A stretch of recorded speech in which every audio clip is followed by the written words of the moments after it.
Sí, ya estoy grabando. Perfecto. Haremos lo propio por este lado, nunca se sabe. Acaba de llegar otro compañero, lo integramos. Y ya con esto le podemos dar comienzo a la clase. Buenos días. Espero que se encuentren bien, sobre todo considerando lo que estamos viviendo y la poca certeza de volver a la presencialidad este año, que es como lo evidente, ¿no? Lo lamento mucho por la generación de ustedes y la que entró este año. Junto a ello, hoy día vamos a abordar la médula justamente de lo que trabajamos el día martes, todo lo que tiene que ver con el modelo de ISI, ¿no? Este modelo económico que se definía y se distinguía por el anterior que habíamos visto porque generaba un proceso de industrialización, ¿no? Un proceso de sustitución de importaciones industriales, ¿no? Y de ahí justamente el nombre de la sigla, el modelo de ICI o el modelo de desarrollo hacia adentro, o también como lo vimos, el modelo mercado internista, ¿no? Tres acepciones que normalmente eran empleadas para poder abordar justamente este hecho concreto, este hecho histórico, esto que ocurrió en Chile, que tiene que ver con la historia de la industrialización del país. Entonces, sobre esa base, contemplando precisamente, sobre todo, el marco teórico que abordamos el día martes, que va a ser de mucha utilidad para hoy día, en la sesión de hoy, que contempla dos bloques de clase, vamos a contemplar el caso concreto del modelo de ISI en Chile. ¿Sí? El caso concreto del modelo de ISI en Chile. De tal manera que vamos a partir compartiéndoles un enlace que si ustedes lo pinchan, ustedes en ese enlace se van a encontrar con una imagen, pero una imagen básica de lo que tiene que ver precisamente con toda una institucionalidad que se empezó a crear a partir del año 1938, pero que se consolida en 1939, ¿no? Y esa institucionalidad se llamaba Corfo. ¿Sí? Es decir, la Corporación de Fomento para la Producción, y que está orientada para, valga la redundancia, ¿no? Fomentar la industrialización en Chile, ¿no? Industrializar el país desde la planificación centralizada del Estado, ¿no? Constituía justamente las bases de una economía dirigida, una economía dirigida que era planificada desde Santiago. No olvidemos que Chile constituye un sistema político unitario, y desde Santiago justamente se configuraba todo el plan industrializador para el país, ¿no? Entonces, esos eran los planes, esa era justamente la estrategia, y tal como lo habíamos visto el día martes, ¿no?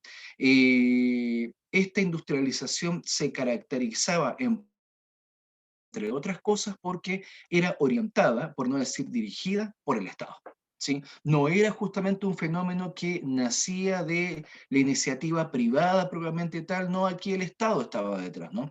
El Estado tenía un interés político que, valga la redundancia, desde el terreno del interés nacional, se entendía que había que industrializar Chile por una serie de demandas internas que tenían que ver justamente con el uso, consumo de tecnología para el país, tecnología de carácter industrial.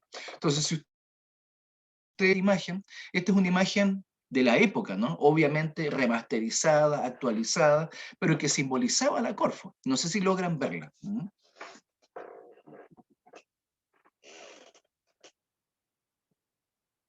Perfecto, se ve. Gracias, Renato. Gracias, Diego.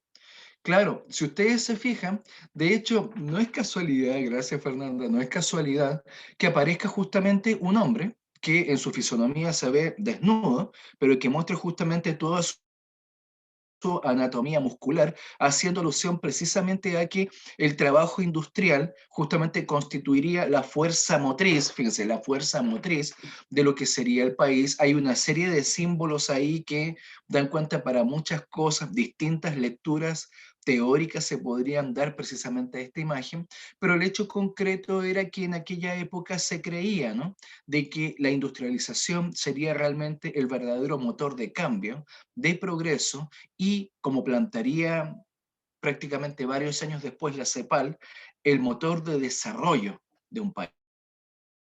¿no? Para el caso particular de Chile, el desarrollo de Chile. Entonces, aquí tienen precisamente una imagen de época que simbolizaba precisamente este modelo, anotémoslo nuevamente, este modelo de Easy, ¿no? Sin embargo, hasta ahí las imágenes, y hasta ahí, si ustedes quieren, el relato oficial, ¿no? Sin embargo, cuando abordamos el caso concreto del modelo de Easy en Chile, tenemos varias preguntas que plantearnos, ¿no? Es decir, y preguntas que a mi juicio no tienen por qué ser de carácter tradicional. Esas ya han sido planteadas, la historiografía económica tradicional ya las planteó, ¿no? Y estas preguntas tienen que ver con lo siguiente, ¿no? ¿Cuándo nace? ¿Sí? Este modelo de Easy, ¿no? ¿Tiene antecedentes? Y si los tiene, ¿cuáles son? ¿No?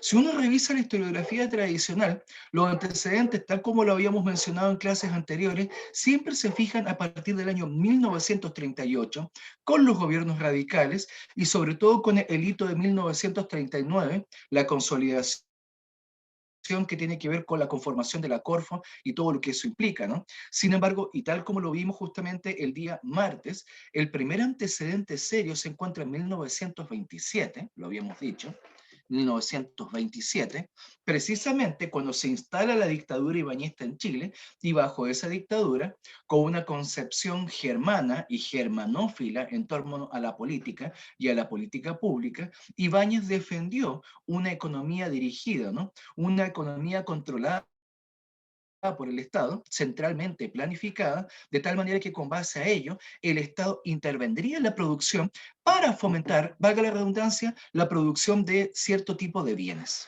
¿sí? Para el interés nacional. Entonces, era un primer antecedente que habíamos discutido nosotros en clase, ya escapándonos a las clásicas tesis tradicionales, ¿no? Sin embargo, y creo que también lo habíamos mencionado, el antecedente material, más allá de la orgánica política, ¿no? El antecedente material del modelo de Easy se encontraba con esto que llamábamos la industria asociada, ¿sí? La industria asociada que había nacido en la segunda mitad del siglo XIX y bajo el alero, ¿sí? Bajo el alero del modelo primario exportador, ¿no? De hecho, el término asociada se empleaba para hacer alusión de que esta industria estaba en función de la industria extractiva del guano y sobre todo del salitre, tal como se vio bajo la República Parlamentaria y ya justamente en los primeros lustros del siglo XX, ¿no? Entonces, esta industria asociada estaba vinculada precisamente a la industria extractiva y estaba en el fondo vinculada justamente a las necesidades de la industria extractiva, ¿no? Entonces, se entiende que es el primer momento, ¿sí? La primera etapa, el primer estadio de esta sustitución de importaciones, ¿no? Que iba desde lo que era la industria de alimentos hasta ciertos esbozos de industria pesada, tal como lo vimos con la industria de ladrillos, como también la que tenía que ver con repuestos, sí, repuestos del ferrocarril. De tal manera de que cubría varios elementos, varias dimensiones, una amplia gama probablemente de la producción de carácter industrial, y esto era previo a Ibáñez. Y obviamente previo a la Corfo, previo a los gobiernos radicales, ¿no? Entonces, constituye justamente un antecedente material importante, lo que nos lleva a inferir de que la dictadura ibañista no partió de cero, no partió de la nada. La dictadura ibañista, del año 27 hasta el año 31, se valió de algo que existía. No había solamente teoría, no había solamente pulso, ¿no? Pulsión. No, aquí había un hecho concreto, estructural. Existía justamente una industria asociada que se podía intervenir estatalmente, ¿no? Que se podía intervenir públicamente para darle una dirección. ¿Sí? ¿Y cuál era esa dirección?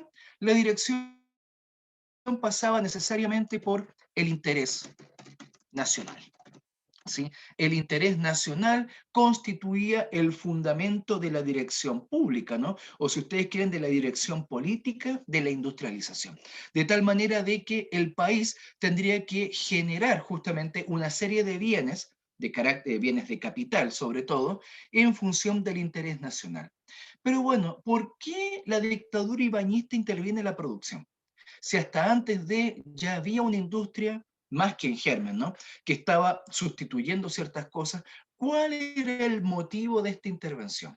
Y claro, ya pasando al caso concreto, cuenta una serie de variables que como son de carácter económica, variables económicas mundiales para poder comprender precisamente por qué justamente la dictadura ibañista interviene en la producción. Una primera variable a contemplar es la Primera Guerra Mundial. Muy importante, por una razón muy sencilla, ¿no? La Primera Guerra Mundial constituye en muchos aspectos una guerra industrial. ¿Sí? O sea, cuando uno observa el campo de batalla europeo, uno observa cómo se orquestan una serie de tecnologías de carácter industrial, tales como los cañones rayados o estriados, tal como la ametralladora, los fusiles de tiro rápido, ni hablar del equipamiento básico para la guerra, como eran los uniformes, lo que tenía que ver con los cascos, las municiones, obviamente, las municiones y la logística, clave justamente para sostener un esfuerzo bélico en el frente, ¿no? Todo eso implicaba producción de una serie de bienes que iban desde los energéticos básicos para la vida hasta lo que tenía que ver con el parque, las municiones y la tecnología para la conflagración. Bueno, eso consume muchos recursos. Eso consume muchos recursos. Y si miramos los protagonistas de esta gran guerra, los protagonistas son todas las potencias industriales metropolitanas de la época. Entonces, bueno, si el mundo metropolitano está en guerra, el esfuerzo bélico lleva a que toda la producción, ¿sí?, esté centrada en la conflagración. Ergo, no están en condiciones de exportar bienes de capital a los países de la periferia, vamos. Sí, ya pensando en el marco teórico que enunciamos el día martes, ¿no? No están justamente las condiciones para exportar toda la histórica exportación de tecnología que se hacía desde el siglo XIX para África, Asia, Oceanía o para nuestra América Morena. Sí, eso no ocurría y obviamente si eso no ocurría en el resto del mundo, menos iba a ocurrir precisamente en Chile, que estaba al fin del mundo, ¿no? Y esa era otra variable, ¿no? Nosotros éramos quizás el caso menos atractivo, a pesar que disponíamos de salitre, estábamos al fin del mundo, lo que no generaba justamente los alicientes suficientes para poder generar esa exportación que se encontraba en el centro norte hacia el extremo sur del cual estábamos nosotros situados, ¿no? Entonces, ahí hay otro factor que lleva a que esto no llegue aquí, no llega. ¿Mm? Bueno, Miguel tiene aquí una inquietud. Sí, claro, Miguel, pensando justamente en el caso de la primera variable económica a escala planetaria, la Primera Guerra Mundial, como está todo centrado en el esfuerzo bélico, la producción de tecnología, ¿sí?, está pensada 100% en la guerra. Sí, está centrada 100% en la guerra y eso es válido incluso para Estados Unidos, que siempre fue el país más lejano de esta guerra. De hecho, tanto en la Primera como en la Segunda Guerra Mundial, Estados Unidos es un verdadero protagonista periférico de la guerra, pero sin embargo participa sobre todo en el terreno de la producción. Entonces, esa producción de bienes de capital, Miguel, no toda esa producción de tecnología, si ustedes quieren, estaba centrado primero en el teatro europeo, y número dos, en todo lo que tenía que ver con el escenario de guerra, fuese en África, en Asia, donde estuviese la guerra, ahí estaba la producción del primer mundo, ¿no? De los países metropolitanos. Por tanto, eso significa que la producción de tecnología no se desviaba precisamente a los históricos mercados de uso y consumo justamente situados en Asia, en África, en Oceanía y bueno, claro, en América Latina, ¿no? Incluyendo nuestro país. Entonces, eso era lo que aquí no llegaba. ¿Sí? Aquí no iban a llegar ferrocarriles, aquí no iban a llegar vapores, aquí no iban a llegar precisamente los primeros aviones que se estaban creando para la guerra, ¿sí? Para la guerra. Nada de eso iba a llegar acá.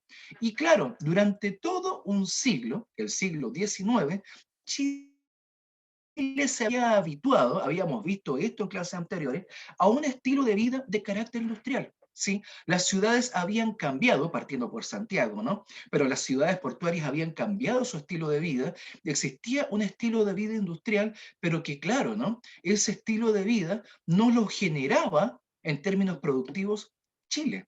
Se generaba desde afuera, se generó originalmente desde Gran Bretaña, posteriormente desde Gran Bretaña, Francia, Alemania y posteriormente Estados Unidos. Es decir, los países que estaban involucrados tecnológicamente en la guerra. Entonces, sobre esa base, ese estilo de vida es el que entra en crisis con la guerra. ¿sí? Pero que sin embargo, para el caso de Chile, se empieza a percibir muy fuerte a partir de 1918 con el fin de la guerra. Entonces, considerando todo ello, claro, por una parte, la guerra, ¿no? 1914, 1918, y posteriormente la posguerra, contemplando el proceso de, contemplémoslo, ¿no? La posguerra, ¿sí? Cuando la posguerra, ya a partir de 1918, lleva a el proceso de reconstrucción de los imperios europeos en el viejo continente, lo que nuevamente orilló a un esfuerzo de centrar la producción justamente en los países metropolitanos, en los países del norte, y nuevamente, desde 1918, se mantiene la tendencia de que los países metropolitanos son los que necesitan el uso y el consumo de bienes industriales que no llegan a Chile.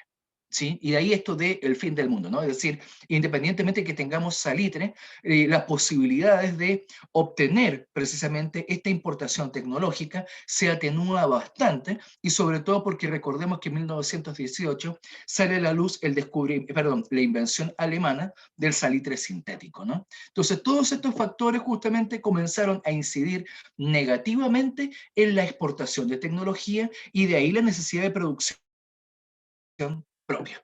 De ahí la necesidad, ya para el caso justamente de Ibáñez, 1927 en adelante, de fomentar una producción propia, ya que no estamos en condiciones de importar tecnología, por lo menos no la que estábamos habituados. Entonces, este factor mundial, ¿no? Ligado justamente a la Primera Guerra, y lo que después ya otro factor, ¿no? El periodo de entreguerra, ¿sí? Periodo que va del año 1918 hasta el año 1939, cuando estalla la Segunda Guerra Mundial. El periodo de entreguerra es, valga la redundancia, un estadio, ¿no? Un periodo en el cual el proceso de recuperación es lenta, y además, como lo vimos justamente en clases ya de historia política, nos encontramos con que el crack de 1929, ¿sí? Nuevamente fue otro aliciente, ¿no? Otro factor externo. Fíjense, todos estos factores son externos.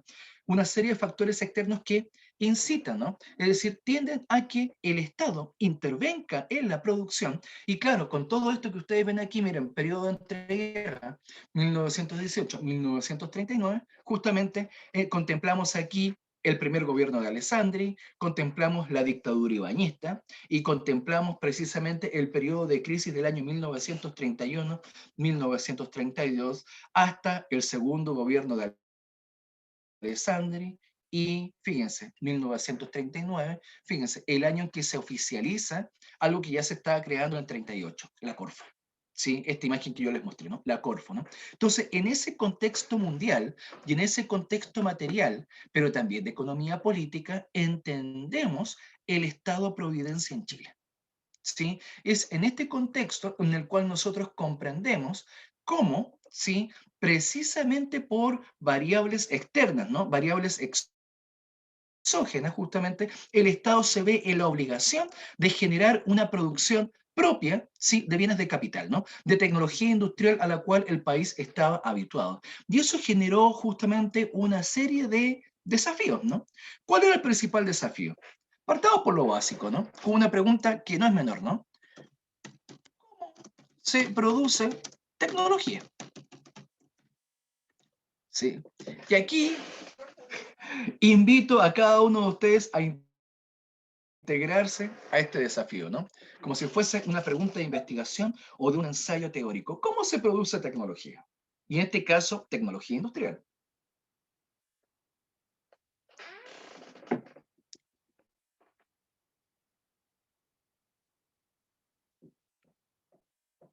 Administradoras y administradores en formación. ¿Cómo se produce tecnología?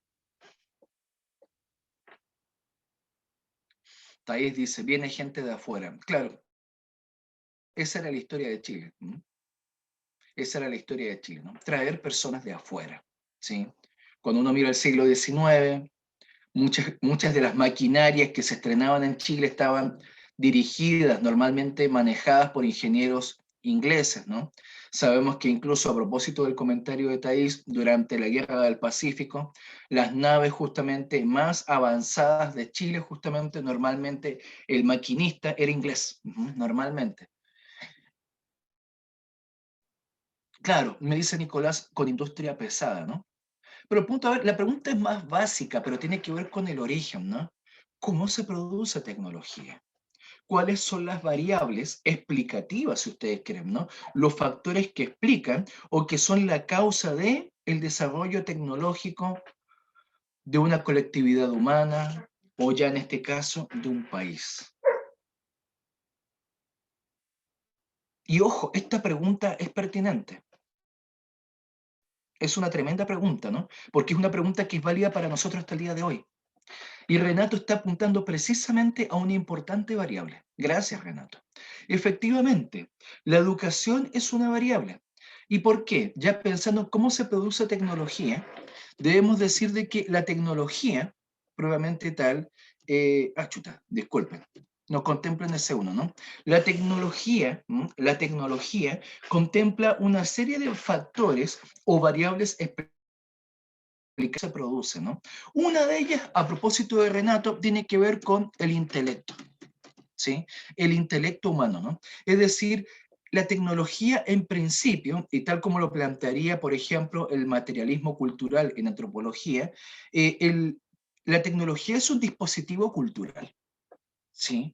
La tecnología es un dispositivo cultural. Y en ese dispositivo participa el intelecto individual, pero sobre todo colectivo, ¿sí? Para la producción. Entonces, ahí hay un primer elemento, ¿no? Y voy a tener que conversar con Churi por esta interrupción, ¿no? Entonces, el intelecto es una primera variable, pero desglosando el tema del intelecto, no basta con tener intelecto, ¿no? Es decir, a propósito del esfuerzo colectivo se necesita instrucción. A propósito de lo que mencionaba Renato, ¿no? Es la segunda variable explicativa, instrucción, ¿no? Y aquí tengo comentarios de dos compañeras y compañeras, ¿no? A ver, Nicolás. Por supuesto que sí. Por supuesto que sí, se necesitan nuevos artefactos. Y a propósito de Thais, un orden burocrático de las industrias, sí, sí. Es decir, fíjense, tenemos intelecto, tenemos instrucción, ¿sí? Y a propósito de los comentarios justamente que hacen aquí los compañeros, claro, intelecto, instrucción justamente, y necesitamos también, sobre todo pensando ya en este enfoque ibañista, ¿no? Germanófilo justamente de la industria, necesitamos de que el Estado intervenga. Necesitamos un Estado interventor para la producción de tecnología, lo que significa que necesitamos un Estado que intervenga en la educación, o específicamente en el sistema educacional chileno, para fomentar el intelecto para producir esa tecnología. ¿Ya? Y obviamente esto contempla burocracia, esto contempla precisamente una organización burocrática, pero también contempla, a propósito de lo que planteaba Renato, la necesidad de que el Estado intervenga en las primeras etapas de la industrialización, es decir, generar lo que David Ricardo llamaba capital fijo, ¿no? Es decir, infraestructura. Infraestructura, ¿no? Entonces, aquí tenemos otro comentario de Thais. Exactamente. Y claro, Thais, a propósito de lo que usted menciona, durante la dictadura ibañista, en Estados Unidos comenzaba esta verdadera doctrina económica y política conocida como el Fordismo, ¿no? Porque era el Ford, justamente, el famoso industrial de la cual viene precisamente la famosa marca de automóviles, ¿no? Y que tenía que ver nada más y nada menos con fomentar la producción en serie. Muy bien, Thais, ¿no? Es decir, fomentar la producción en serie, ¿no? Entonces, la intervención del Estado y la generación de infraestructura, que, a ver, la voy a colocar, infraestructura habilitante, es decir, infraestructura que habilitara el proceso de producción industrial, ¿no? Es decir, fomentar la conectividad industrial. Ya teníamos rieles, ya teníamos ferrocarril, muy bien. aumentarlo, ¿no? Si existe alguna alternativa, contemplarla, ¿no? Es el periodo en que se empiezan a contemplar las primeras carreteras, ya que a propósito del Fordismo, comienza justamente a fomentarse la producción de los primeros automóviles de la época, ¿no? Entonces, por una parte, lo que tiene que ver con la conectividad del ferrocarril, y por otro lado, ir pensando gradualmente en la creación de las primeras carreteras del país, ¿no? Comienza en planes, ¿sí? Comienza en planes debido al avance del Fordismo, ¿no? Pero entonces tenemos intelecto, tenemos instrucción, tenemos la necesidad de la intervención del Estado, ¿no? Un Estado interventor justamente en torno al interés nacional. Y además la generación de una infraestructura habilitante, ¿no? Entonces, todo esto, ¿sí? Todo esto, además, tiene que contemplar una quinta variable. ¿Y cuál es esa quinta variable? Necesitamos, justamente, necesitamos trabajo cualificado, ¿sí? Es decir, un trabajo que esté habilitado para la economía industrial. Y eso no es simple. Es decir, necesitamos mano de obra que disponga de formación para poder trabajar en cualquier fábrica, en cualquier industria en Chile. Y nuevamente, adivinen, volvemos a la base, permite formar el intelecto para disponer precisamente del trabajo cualificado para la industria. ¿Sí? Trabajo Profe, cualificado para la industria. De tal manera que ese trabajo cualificado, que claro, puede oscilar justamente a una gama de vocaciones, ¿no? ¿Me escuchan? Perdón. ahora sí, profe, es que se le había, como que tenía mala conexión, entonces se escuchaba entrecortado. Pero ahora todo bien. Maldito. Maldita conexión, ¿no? Bueno, volvemos entonces, volvemos, ¿no? Cuando miramos, habíamos quedado en la variable de trabajo cualificado, ¿se acuerdan? Sí, bueno. Decíamos de que con la variable 4, ¿no? El trabajo cualificado, volvíamos nuevamente a la variable número 2, instrucción. Es decir, necesitamos, ya no digamos disponer de intelecto, ¿no? Los seres humanos nacemos con intelecto, ¿no? Sino que necesitamos nutrir el intelecto, ¿no? Educar el intelecto para generar, ¿sí? Generar precisamente esta amplia gama de actividades cualificadas para una producción industrial. Miguel, ¿en qué se quedó? ¿Mm? No, en eso, profe, gracias. Ya, perfecto, perfecto. Entonces, considerando todo ello, fíjense, ¿no? Hasta el momento estamos centrados en dos grandes variables, ¿no? Intelecto, por una parte, e instrucción. Y todas las demás están vinculadas a ella. La única que está aquí es autónoma, es Estado interventor, un Estado que intervenga precisamente en la producción y la generación de infraestructura a propósito del Estado interventor, ¿no? Una infraestructura idónea, ¿no? Partiendo por el tema de la conectividad para el desarrollo industrial. Pero ya tenemos justamente dos variables que están explicando la mayor parte del proceso, intelecto por una parte, instrucción por el otra, y una tercera que tiene que ver con este estado interventor y en menor medida lo que tiene que ver con infraestructura, ¿no? Entonces, el trabajo cualificado, ¿sí? Esta cuarta variable, el trabajo cualificado, tiene que nacer, valga la redundancia, necesariamente de lo que tiene que ver con el sistema educacional del país. ¿Se fijan? Del sistema educacional del país. Eso va a explicar por qué Pedro Aguirre Cerda en el año 38 decía en su eslogan, gobernar es educar. Porque hay una conciencia de que para necesitar justamente una industria nacional se necesita un trabajo cualificado y para ello hay que educar. Hay que instruir. Si algún educador diría, no, no es lo mismo, sí, ok, estoy de acuerdo, podemos discutirlo. Pero en el fondo tiene que ver con instruir, ¿no? Entonces, Diego Vázquez ha levantado la mano, pero antes ya se había manifestado Thais aquí en el chat. Entonces, hagamos una cosa. Primero déjeme leer qué pregunta o qué comenta Thais y después le damos paso a Diego Vázquez con su interrogante, ¿no? Es importante discutir esto, son variables relevantes, ¿no? Entonces, pasemos primero con Thais. A partir de eso, igual después se puede. Claro que sí, ¿sí?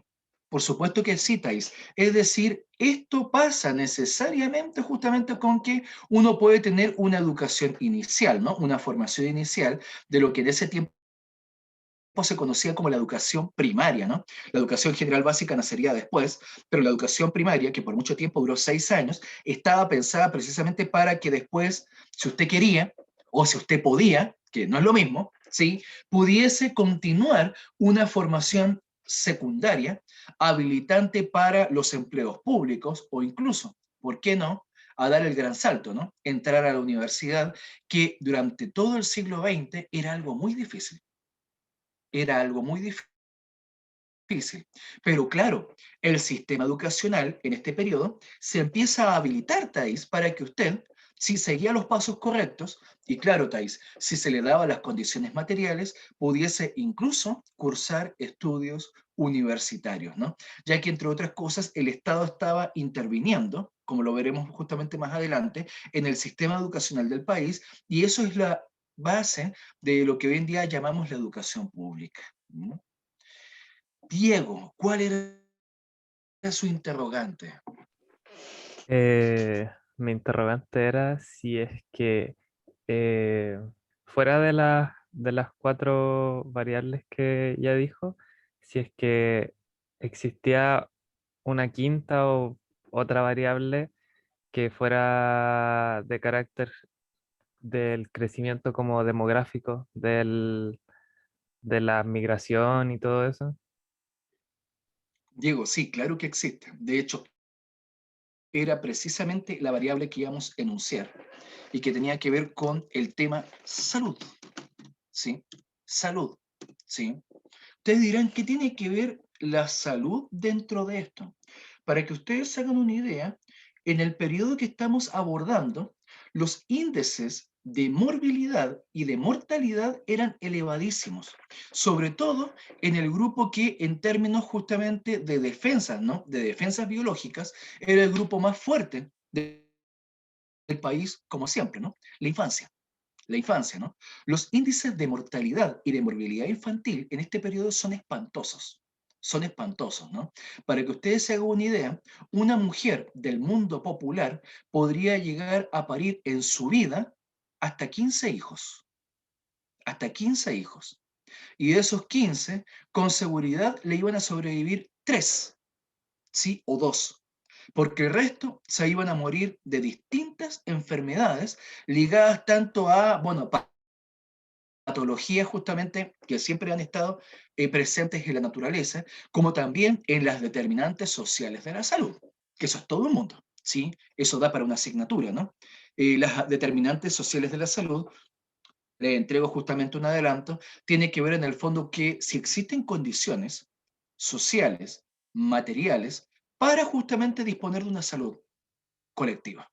Y claro, en ese terreno estamos hablando de, bueno, si hay hacinamiento, ¿sí? Si hoy en día lo mucho peor, ¿sí? Si hay hacinamiento, si no hay agua potable, si no hay agua potable, ¿no? Si no hay medidas mínimas de higiene pública, ¿sí?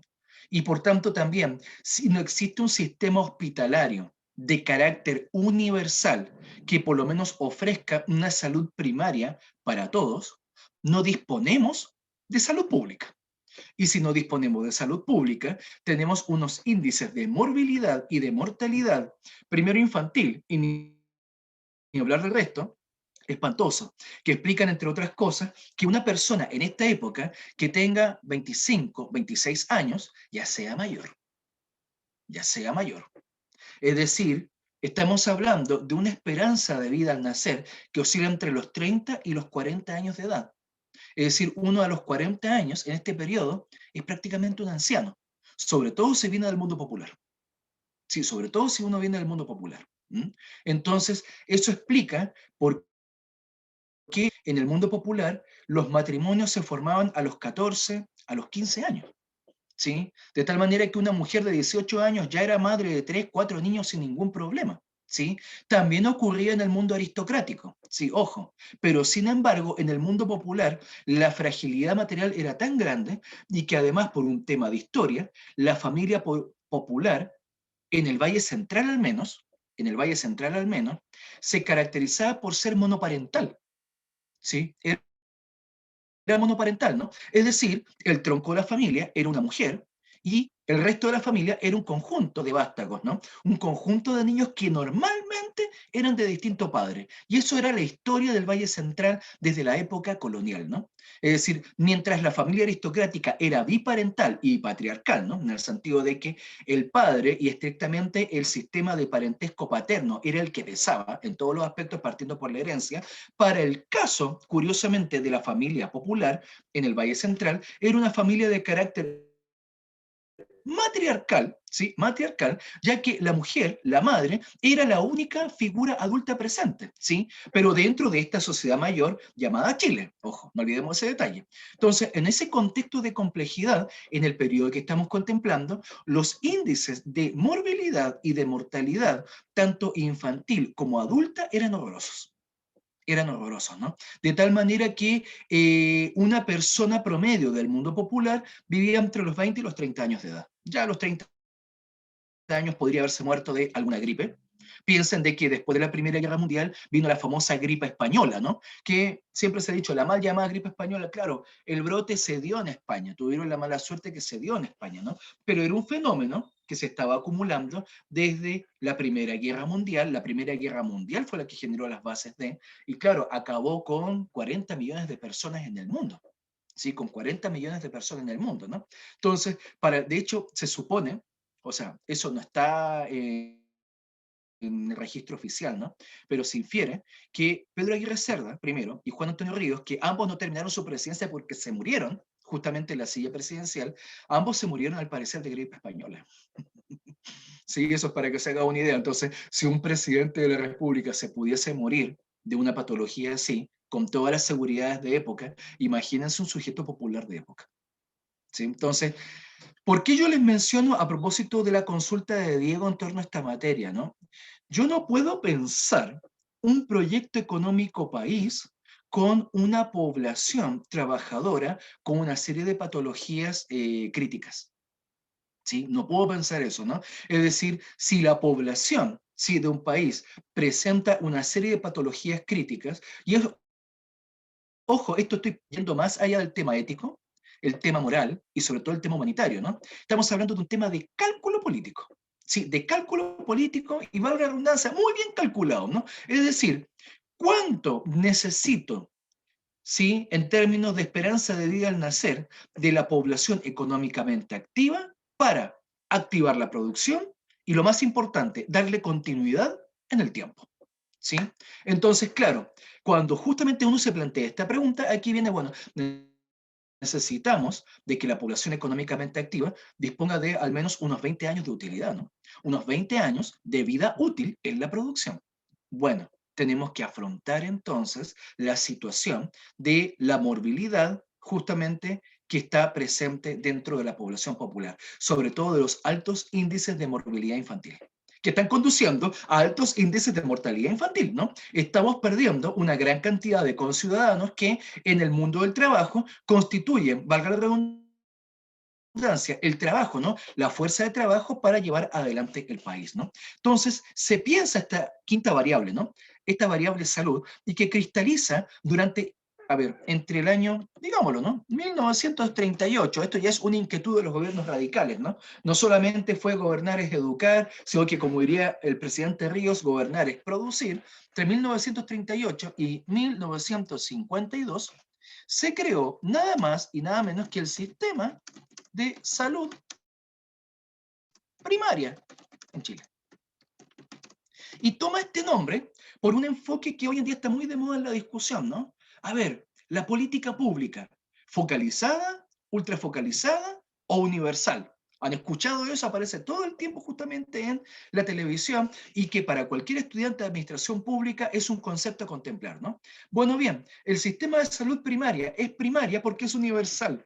Se entendió precisamente como un sistema de salud universal y por tanto se entendió como una política pública de carácter universal, ¿no? Es decir, aquí estamos fomentando justamente un sistema de salud primaria, ¿no? De piso, ¿no? De base para toda la población del país.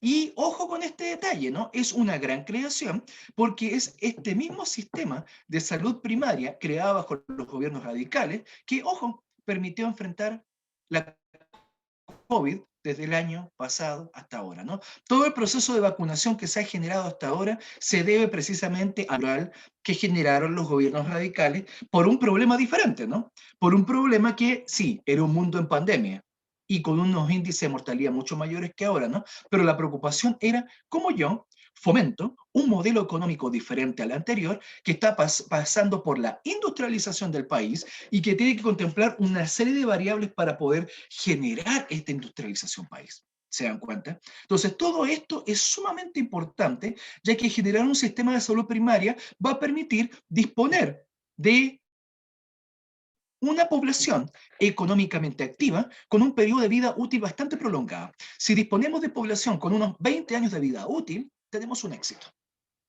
Tenemos un éxito, porque la gente se nos está muriendo de una manera impresionante. Ojo, Diego, a propósito de lo que preguntaba usted, la migración en Chile existe desde siempre, porque los seres humanos siempre nos hemos movido buscando el sustento, ¿no? El ser humano siempre se ha movido donde está la comida y por tanto donde están las fuentes de subsistencia, ¿no? Entonces, en el siglo XIX migró mucha población europea a Chile, fomentada por el Estado, ¿sí? Pero incluso también nos llegó población asiática al norte, primero por la Guerra del Pacífico y posteriormente porque se mantuvieron los puentes culturales entre ese norte asiático y Asia. De hecho, la última población asiática digna de importancia que llegó en el siglo XX a Chile fue la población palestina, huyendo del Imperio Otomano, ¿no? Del Imperio Turco. Llegan acá, les ven el pasaporte turco, les dicen para ellos. Bueno, entonces, considerando todo esto, migración ha habido desde siempre, pero el problema era cómo controlar, ¿sí? A propósito de lo que tiene que ver con geografía de la población, cómo controlar los índices de morbilidad, y específicamente los índices de morbilidad infantil, que en ese tiempo eran endémicos, ¿sí? Eran realmente una cosa atroz, ¿no? Entonces, esta fue la respuesta. Pero ojo, ojo, si creamos un sistema de salud primaria, ¿qué necesitamos para ello? No solamente infraestructura, sí, no solamente infraestructura, no solamente tecnología, que es lo primero que se nos viene a la mente cuando pensamos en un hospital o hoy en día en una clínica, ¿no? No, necesitamos personal, personal altamente cualificado, partiendo por la necesidad de médicos, enfermeros, enfermeras, es decir, todo el personal de salud cualificado para afrontar justamente cualquier tipo de emergencia. Y nuevamente, adivinen, volvemos a la segunda variable, instrucción.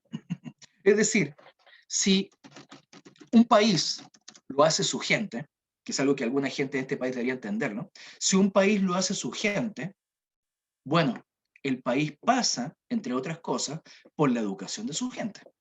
Entonces, si necesitamos justamente trabajo cualificado, hay que formarlo, ¿sí? Y para ello necesitamos un sistema educacional que lo permita formar. Entonces, debido a ello, fíjense, el área, mano de obra cualificada, ojo, distintos tipos de trabajo cualificado, no pensando solamente en la clásica fuerza de trabajo, ¿no? Necesitamos ingenieros, ¿sí? Necesitamos arquitectos, pero sobre todo necesitamos ingenieros, ¿no? Necesitamos también, justamente a propósito de la inquietud de Thais, una burocracia eficiente. Por tanto, necesitamos gente que sepa leer, que sepa escribir y que sepa contar. Eso es lo mínimo. Leer, escribir y contar. Porque necesitamos personal para que sepa manejar documentos, sepa leerlos, sepa interpretarlos, porque el trabajo burocrático está arreglado. Es decir, hay regla, está normado, pero hay que saber observar la regla. ¿Qué es lo que dice la norma? Bueno, tengo que saber leer y sobre todo tengo que saber interpretar lo que leo, ¿no? Una comprensión lectora adecuada, ¿no? No me sirve solo leer, como se dice coloquialmente, como papagayo, no. Tengo que tener comprensión lectora y eso no es fácil. Entonces tengo que saber escribir y tengo que saber contar. Y eso significa formar. ¿Se fijan? Entonces, para que se hagan una idea, volviendo a la variable número 2, instrucción, ¿sí? Instrucción. Bueno, en el terreno de la instrucción se pensó primero, ¿sí? En una educación primaria, que ese fue el nombre, que también era conocida como la preparatoria, ¿no? Es decir, te preparaba para continuar estudios, ¿no? Y la educación primaria, que contemplaba precisamente los saberes básicos, ¿no? Las primeras lecturas, ¿no? Las primeras letras, ¿no? Pero también los primeros números, ¿no? De tal manera de ir creando la base, ¿sí? De lo que sería después la educación secundaria, la futura educación media, ¿no? En este tiempo no se le llamaba educación media, era la educación secundaria. Para que se haga una idea, cada una de estas habilitantes. Si ustedes cursaban la educación primaria completa, ustedes quedan habilitados en este tiempo de desarrollo industrial, ¿sí? Para hacer mano de obra.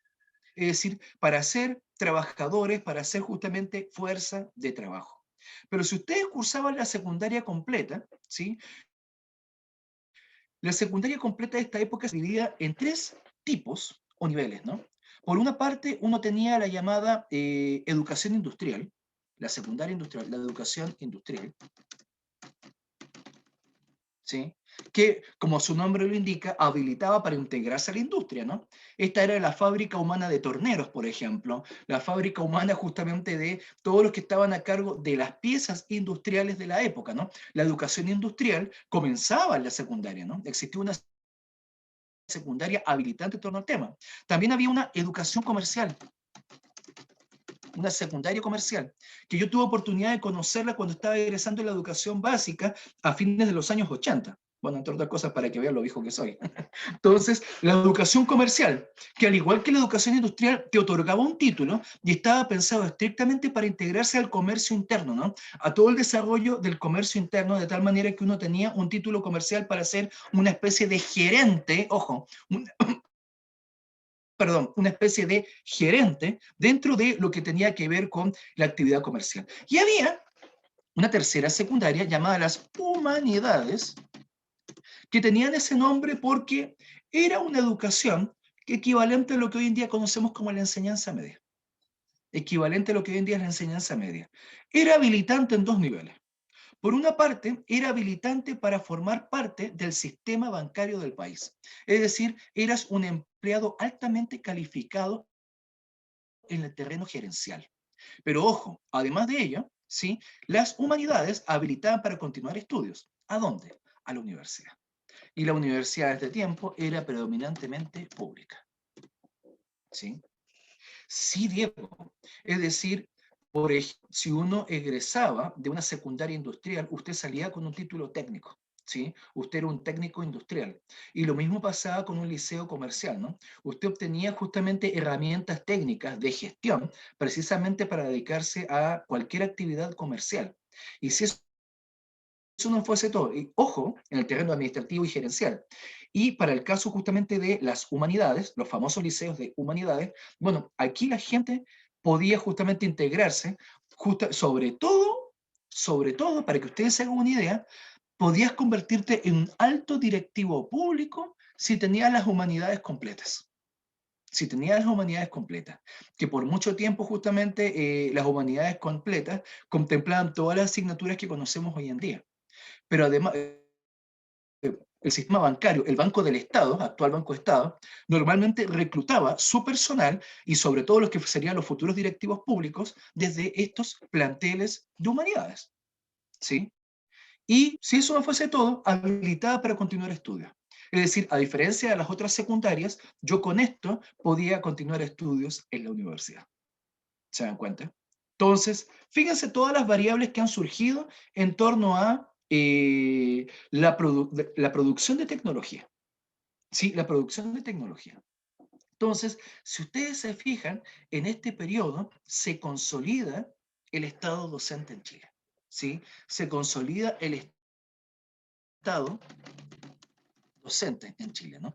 Y este Estado docente crea toda la masa crítica idónea para la generación de este modelo de ICI, ¿no? Este modelo sustitutivo de importación, en el cual las personas cumplen un papel clave, sea en el terreno de la producción o sea en el terreno del cuidado por un tema de salud. ¿Se fijan? Por un tema del cuidado de salud. Toda esta realidad y a decir esta maravilla, pero no, o sea, es caer en un juicio de valor, no tiene sentido, ¿no? Pero toda esta realidad que estamos viendo, a ustedes les permite ver,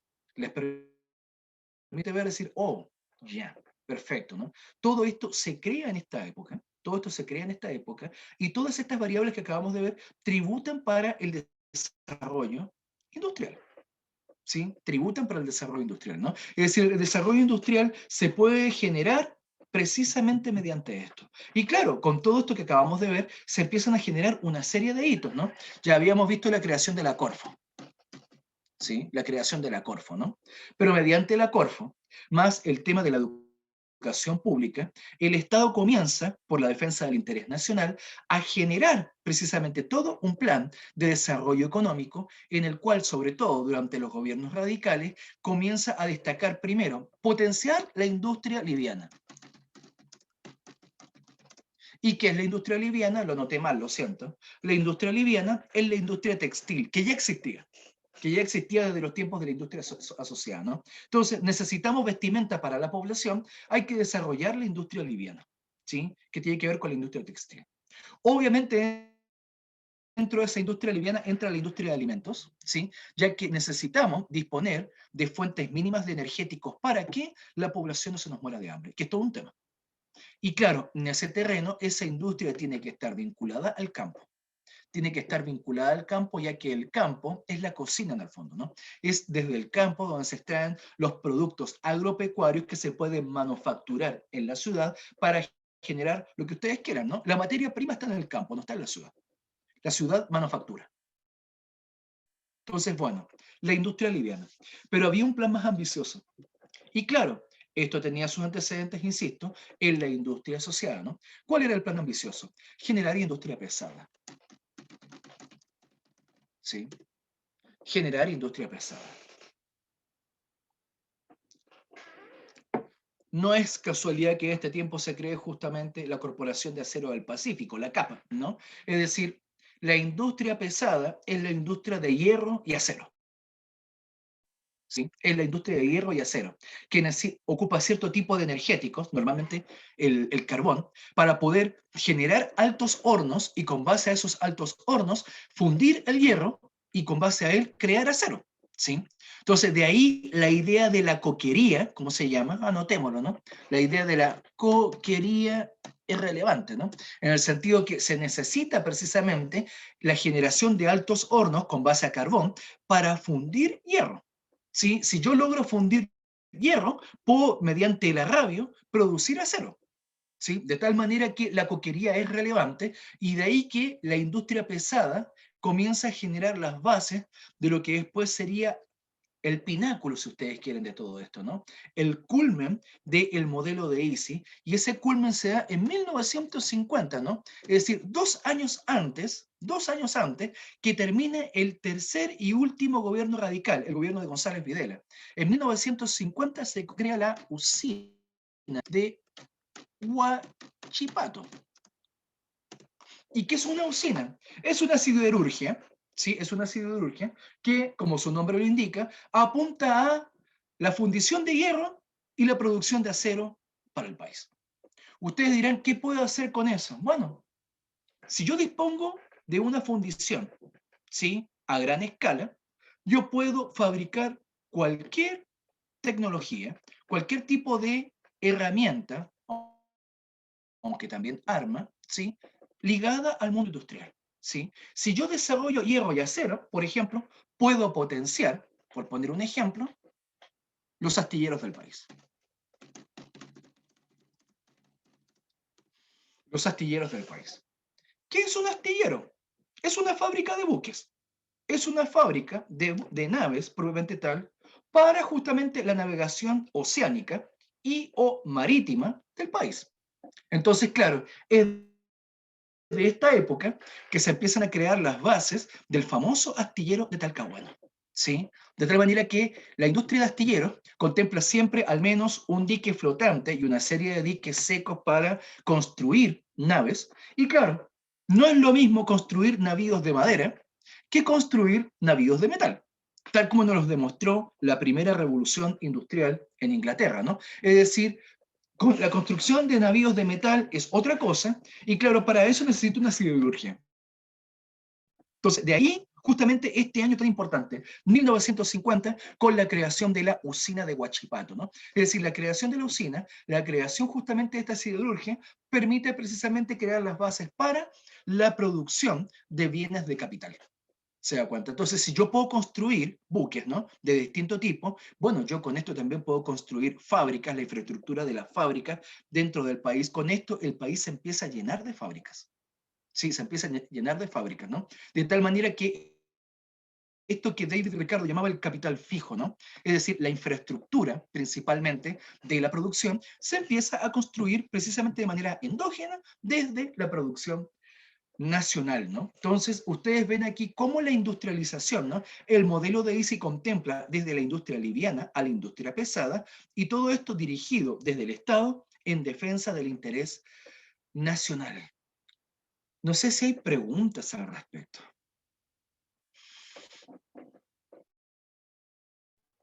Creo que me extendí mucho. Profe. Diego. Entonces, ¿cuál vendría siendo así como la, la primera fábrica, por decir de alguna forma, como a una escala industrial? Es súper complejo discutirlo considerando la época y sobre todo los cánones actuales, digo, sobre todo los cánones actuales que contrastan mucho con los cánones de época, ¿no? Pero si quisiéramos precisamente contemplar un tremendo hito en torno, mire, ¿sabes qué? Este es el gran hito. Yo personalmente lo fijaría en 1950 con la usina de Huachipato, ¿sí? Porque esta es la gran fábrica. Es la fábrica de las otras fábricas, ¿no? Es la fábrica que entregará todos los insumos para otras fábricas, ¿no? Es decir, si yo dispongo de siderurgia, yo dispongo de una serie de materiales de construcción, digo, ¿sí? Ligadas al hierro y al acero. Porque si yo puedo fundir hierro, ¿sabe qué cuentas digo? ¿Qué se hace con hierro y acero hoy día? Muchas cosas. Por ejemplo, yo no puedo entender, ¿sí? Todo lo que tiene que ver con la columna vertebral de los edificios, ¿sí? O de construcciones de inmuebles de gran escala sin el hierro y el acero, ¿sí? Pero ojo, yo no puedo entender la conectividad, sobre todo en la época del ferrocarril, sin el hierro y el acero. ¿Se dan cuenta? Y bueno, a propósito de la pregunta de Miguel, ¿no? ¿Qué es la coquería, no? Es decir, yo no puedo, si yo no puedo generar la siderurgia sin el alto horno, ¿no? El motor de la usina, el motor de la siderurgia es el alto horno, notémoslo, ¿no? El alto horno se le llama así porque es un horno que puede alcanzar hasta 2000 grados Celsius de temperatura, ¿sí? Que es la temperatura que uno necesita para fundir el hierro. ¿Sí? 2000 grados de temperatura, ¿no? Esto que comenzó a principios del siglo XIX en Inglaterra, se estaba alcanzando en Chile en 1950. 1950. Vean el nivel de rezago, ¿sí? 1950. 2000 grados de temperatura. ¿Por qué coquería? Viene de carbón, Miguel, porque esos 2000 grados de temperatura se alcanzan mediante la quema de carbón. Es por eso que cuando ustedes en sus clases de historia económica en el colegio les decían de que la revolución industrial se desarrolló en Inglaterra porque disponía del suficiente carbón y hierro. ¿Nunca se fijaron en ese detalle? Carbón y hierro. Porque el carbón, a diferencia de otros combustibles, mire, ¿cuántos de ustedes han hecho un asado?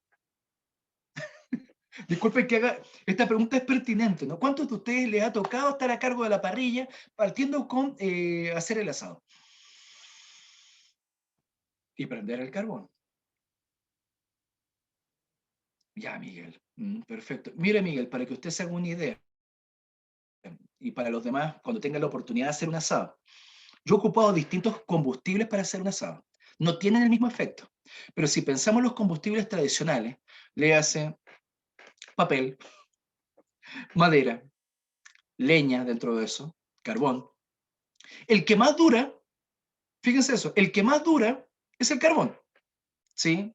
O sea, el papel se va, o sea, en una pestañada, ¿no? Cierro los ojos, se quemó, se quemó. El pasto seco, la misma cosa, ¿no? Si un manojo de pasto seco, dura un poco más. Si ya es leña, eso dura bastante más, ¿sí? Pero así todo se consume bastante. Y el carbón ¿Cuántas horas, Miguel, que usted sí ha estado, cuántas horas tienen que pasar antes que se apague? A menos que usted lo apague artificialmente con agua.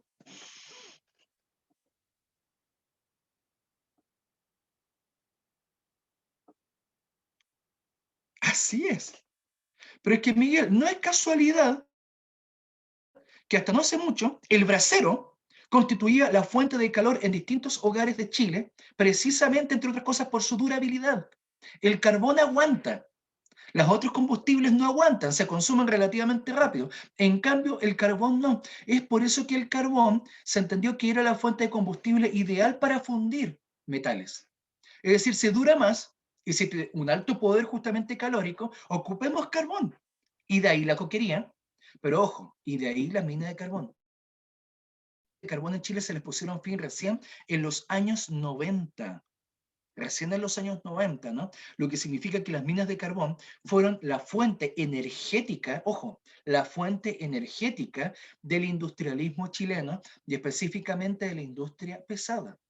La coquería, justamente, y la siderurgia de Huachipato constituyó el gran hito, a propósito de la pregunta de Diego, el gran hito del industrialismo chileno, ¿sí? Y claro, ese gran hito está ligado a carbón.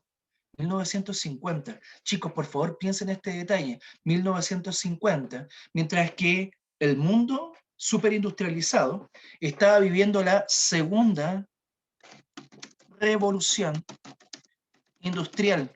¿La estaban viviendo desde cuándo? La estaban viviendo desde la Primera Guerra Mundial. Es decir, desde, a ver, exactamente desde el año 1914, ya se estaban creando los primeros navíos que funcionaban con base a petróleo. Y claro, que ustedes ven muchos navíos durante la Primera Guerra Mundial con chimenea, era porque como era experimental, bueno, si se llegara a fallar el petróleo, ocupamos carbón. Fíjense. Entonces, claro, mientras el mundo en la primera mitad del siglo, en la primera mitad del siglo XX, perdón, el mundo desarrollado, el mundo superindustrializado, estaba viviendo, ojo, estaba viviendo la segunda revolución industrial, para nosotros, el gran hito de 1950 estaba vinculado a la primera, a la primera. Reflexionen eso, ¿no? Es decir, si 1950 es nuestro gran hito, y a propósito de la pregunta de Miguel, la coquería, es decir, si la fuente de energía de esa industria es el carbón, ¿cuántos años de rezago tecnológico tenemos en ese tiempo?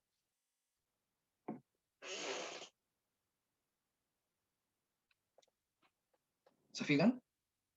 Y las minas de carbón se les pusieron fin en Chile en los años 90, es decir, hace poco, hace unos 30 años. Nada. Denle una vuelta. Denle una vuelta, porque de estas materias vamos a tratar justamente el próximo bloque. Son las 9:41. ¿Nos tomamos unos 15 minutos? ¿Sí? Ya, perfecto. ¿Servirse un tecito, un café, algo? Ya me di cuenta que Diego está ahí. Sí. ¿Qué tal, Carlos? Muy bien, muy bien.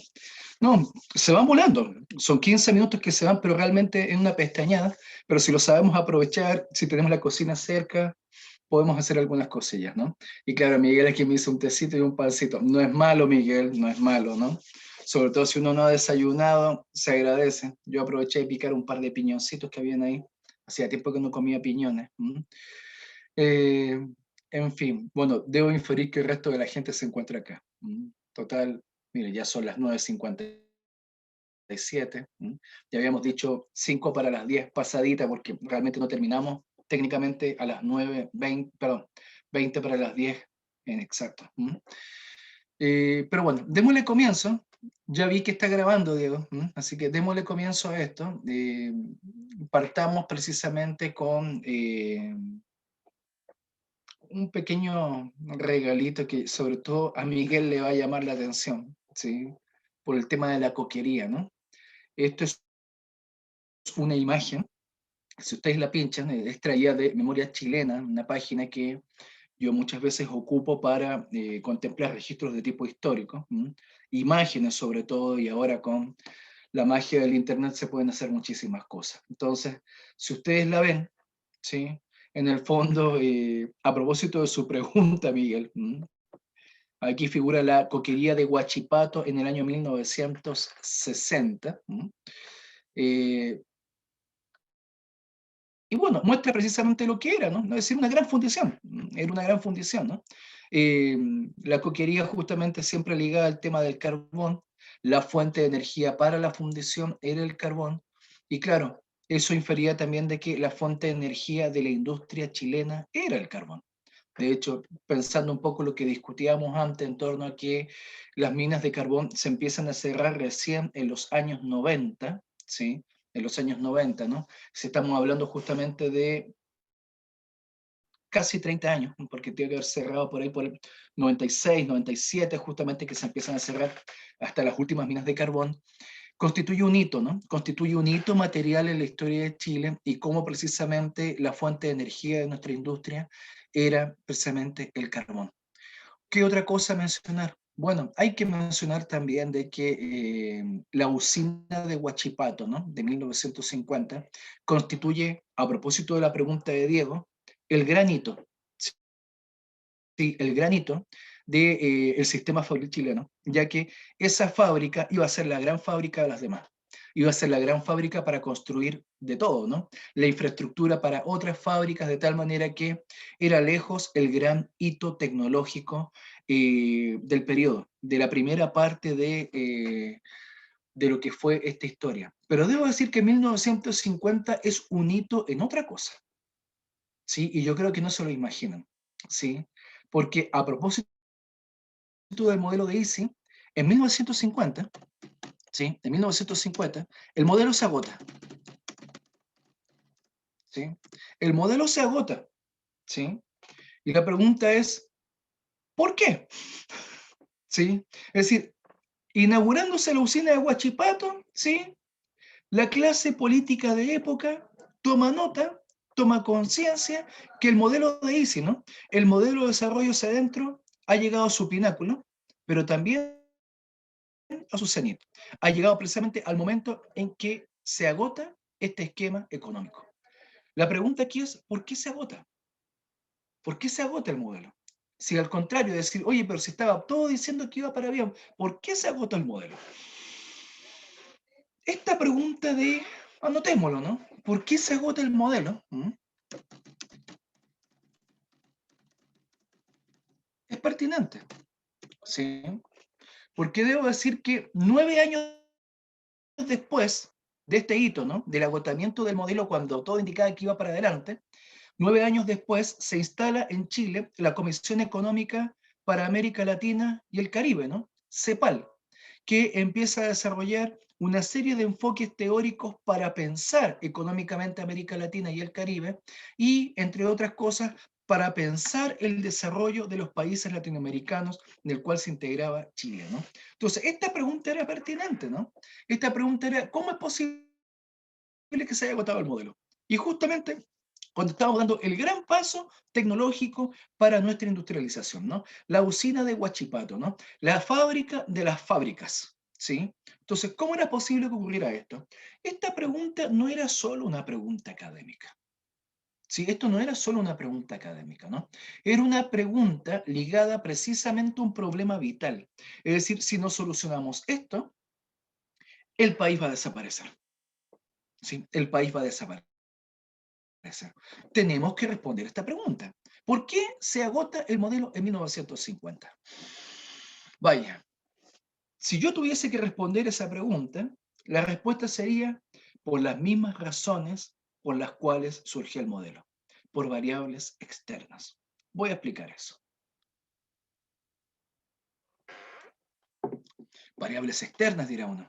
Sí, variables externas. ¿Cuáles son esas variables externas, no? Número uno, en 1950, sí, ya habían pasado 5 años del fin de la Segunda Guerra Mundial, ¿sí? Entonces, han pasado 5 años y claro, en esos 5 años ha pasado de todo en el mundo, ¿no? Entre otras cosas, entre 1947 y 1950, ¿sí? Ha comenzado la Guerra Fría, ¿sí? guerra caracterizada por potencias extraeuropeas, es decir, Estados Unidos y la Unión Soviética, constituyen los grandes actores del llamado sistema internacional y ambos están conflagrando sus intereses en el mundo, sobre todo en las periferias del mundo. Es decir, en las periferias asiáticas, oceánicas, africanas, pero también del continente americano, léase América Latina. Entonces, claro, durante este periodo vemos una guerra diferente a las anteriores, es una guerra fría. ¿A qué se hace alusión con guerra fría? No es una guerra en caliente. No se están lanzando justamente misiles, proyectiles de un lado a otro, no está en caliente el asunto, ¿no? Pero sin embargo hay una constante amenaza, lo que significa fomentar la producción de armas para estar constantemente con la capacidad de chantaje.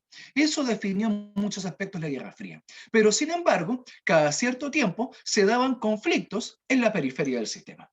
No había guerra central, como se había dado con las guerras mundiales, no, eran guerras en las periferias, ¿no?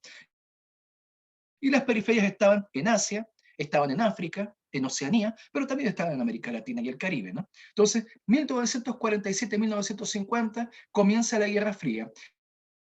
Y claro, en 1950 ya había pasado, ¿sí?, 5 años del fin de la Segunda Guerra Mundial. Hay que decir que a partir de 1951, o sea, bueno, 1950-1951, comienza la Guerra de Corea, cual el gigante norteamericano interviene en esa guerra en una verdadera prueba de fuerza, tanto con la Unión Soviética como con la emergente China. Con la emergente China, ¿no? China no había sido actor importante durante las guerras mundiales, porque desde el siglo XIX que había dejado de ser un actor internacional, y ahora estaba emergiendo como actor internacional, y todo parecía indicar fomentando el conflicto coreano. Entonces, la guerra de Corea, ¿no? Y todo esto, ¿qué incidencia tendrá en el plano material? Bastante. Bastante porque tal como lo vimos con las guerras mundiales, la producción metropolitana de tecnología no llegara, por ejemplo, a China. Bueno, bien, en los últimos 5 años, es decir, entre 1945 y 1950, es evidente la recuperación. Ojo, es evidente la recuperación material, ¿sí?, de los países superindustrializados, ¿no? Es decir, es muy evidente. 5 años después, es decir, ya en 1960, va a ser sumamente evidente la recuperación, dando paso a lo que el historiador británico Erich Hobsbawm llamó justamente los 30 años gloriosos o la edad de oro del capitalismo, ¿no? Es decir, esa edad de oro en la cual los países superindustrializados generaron estados de bienestar, ¿sí?, de tal manera que sus poblaciones gozaron, valga la redundancia, de bastante bienestar material y espiritual hasta los años 70, ¿no? Entonces, durante ese proceso, anotémoslo, ¿no?, coloquémosle, ¿cómo lo diría Hobsbawm, no?, de oro del capital metropolitano, eso ya es mío, ¿ya?, del capital metropolitano, ¿no?, la edad de oro del capital metropolitano. ¿Qué significó eso, entre otras cosas? Una mayor demanda de materia prima, ojo, una mayor demanda de materia prima por parte de los países metropolitanos. ¿Mm? Pregunta, ¿dónde estaba esa materia prima? Y aquí tenemos que pensar en ese marco teórico que elaboramos el día martes, ¿no? La materia prima está donde siempre. Está en África, está en Asia, está en Oceanía, está en América Latina, ¿sí? Cuando discutíamos el tema de son pobres porque son pobres, tiene que ver con esto, ¿no? Es decir, la materia prima está en los países periféricos, ¿sí? De tal manera de que dentro de esos países periféricos está Chile, ¿sí?, situado justamente en su condición de tal, y por supuesto, ¿no?, si uno considera todo el proceso de sustitución de importaciones, claro, si pensamos ya formalmente con el Estado a la cabeza, desde 1927, por ejemplo, hasta el año 1950, que era el periodo en que nos habíamos quedado, entre 1927 y 1950, Chile disponía de un gran recurso de exportación que ya no era el salitre, sino el cobre. Éramos grandes exportadores de cobre a partir de este periodo, ¿sí? De hecho, el cobre explica explica la historia económica del siglo XX chileno. El siglo XX chileno se llama cobre, ¿sí? O sea, es simplemente eso, se llama cobre. De tal manera que el cobre constituye el producto de exportación estrella, ¿sí?, de Chile. ¿Pero qué significa eso? Y a propósito de la discusión teórica que tuvimos el día martes, ¿no? Significa de que la tecnología que se produce en Chile no es una tecnología de exportación. ¿Sí? No es una tecnología de exportación, ¿no? El mercado de esa tecnología es interno. Es más, a diferencia de otros grandes países latinoamericanos, como lo vimos el día martes, sobre todo el caso de Argentina, Chile no exporta su tecnología a los países vecinos. Por el contrario, incluso importamos tecnología argentina en este mismo periodo y durante todo el siglo XX, incluyendo pilas, ¿no? Mientras que nuestra tecnología, ¿no? Esta tecnología, si ustedes quieren nativa, sirve solamente para el mercado interno. De ahí esa nomenclatura de modelo mercado internista, ¿no? Está fundado en el mercado interno y con otro detalle, ese mercado interno es urbano, ¿sí? Se usa y se consume en las ciudades. El campo en Chile es otra realidad. Sí, es otra realidad, ¿no? Entonces, el punto del modelo tiene que ver con una cosa muy sencilla, que se reduce justamente a dos grandes variables.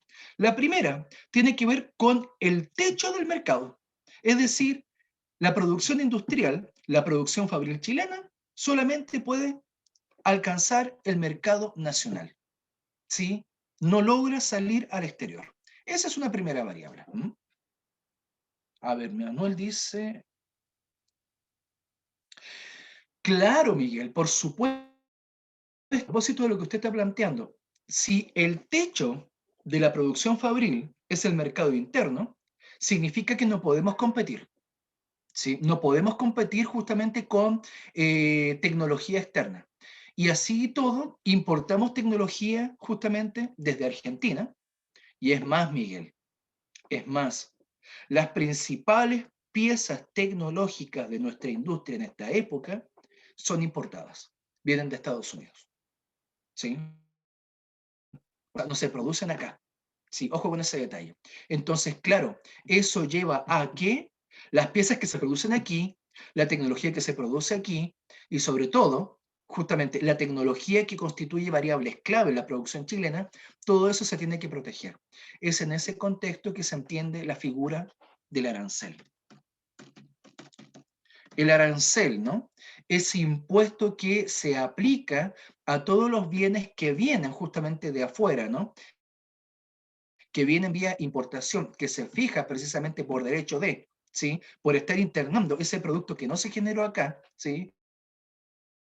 Es una barrera económica, una barrera pública, de hecho, ¿no? Por parte del Estado, para proteger la industria nacional, ¿sí? Por razón de Estado, ¿no? Por razón de interés nacional, se generan aranceles para frenar, disminuir, atenuar o desincentivar justamente la llegada de ciertos productos o de ciertos bienes de capital en Chile. ¿Se dan cuenta? Entonces, sobre esa base justamente se entiende muy bien, Miguel, la protección de la industria nacional. Entonces, esa es una tremenda variable, ¿no? Es decir, el techo de la producción fabril se llama mercado nacional, ¿sí? De ahí a exportar nuestra tecnología a los países vecinos o más allá, no, no está. ¿Sí? Entonces, esa es una primera variable explicativa del agotamiento, ¿sí? Pero por otro lado, hay una segunda variable que a mi juicio es más importante que la primera, que tiene que ver precisamente con nuestro producto estrella, ¿no? En términos de exportación, ¿no? El cobre, y más específicamente, más que el cobre, el precio del cobre, ¿sí? El precio del cobre, ¿quién lo fija a nivel externo? ¿Lo fijamos nosotros o lo fijan afuera?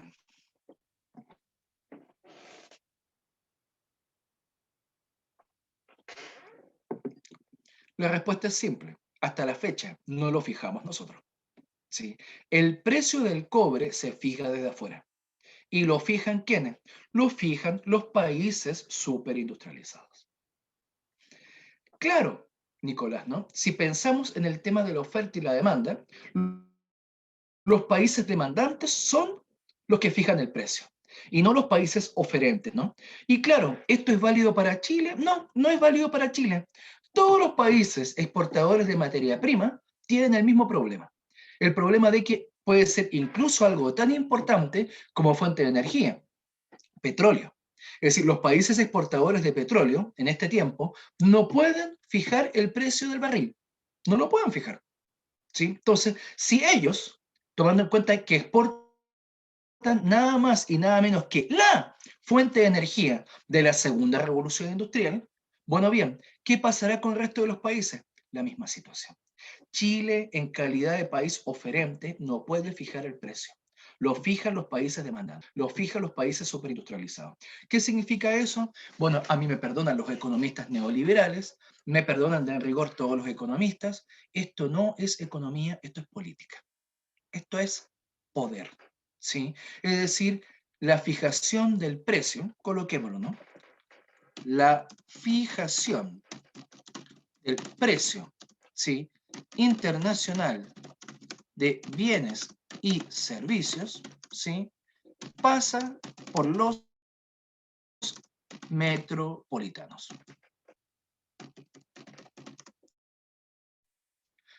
Consecuencia, lo que habíamos discutido el martes, el modelo de Easy, ¿sí? Es un modelo dependiente. ¿Sí? Es un modelo dependiente, ¿no? La tesis sobre el desarrollo desigual que formulaba Previch apunta a que nosotros, justamente, somos un país dependiente. ¿Dependiente de qué? De la tecnología, por una parte, y del poder de los países metropolitanos. Esto nos lleva a una conclusión fatídica, chiquillos. ¿Cuál es la conclusión fatídica? El desarrollo, todo un concepto que a partir del año 1959 en adelante lo fijaría CEPAL, ¿sí? No es una etapa, ¿sí? No es un estadio, ¿sí? En el desarrollo económico. Es, como figura ahí, es un lugar, ¿sí? No es una etapa, no es una fase, no es justamente un estadio, es un lugar, ¿sí? Es decir, el desarrollo es un lugar y el subdesarrollo también. ¿Sí? El subdesarrollo también. Es decir, somos subdesarrollados porque somos subdesarrollados. ¿Eso qué significa? Significa que estamos ocupando un lugar social en el sistema económico mundial. Tan simple como eso, ¿no? Entonces, no importa cuánto sustituyamos, ojo, no importa cuánto sustituyamos si nuestro principal recurso de exportación es un recurso natural. Tan simple como eso, ¿no? Entre otras cosas porque el recurso natural, ¿sí?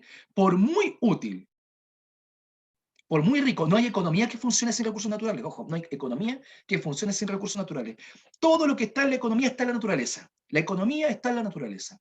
Pero, sin embargo, el precio del producto, ¿sí? Ligado a cualquier tipo de industria extractiva, lo fijan los países metropolitanos. No lo fijamos los países oferentes de materia prima.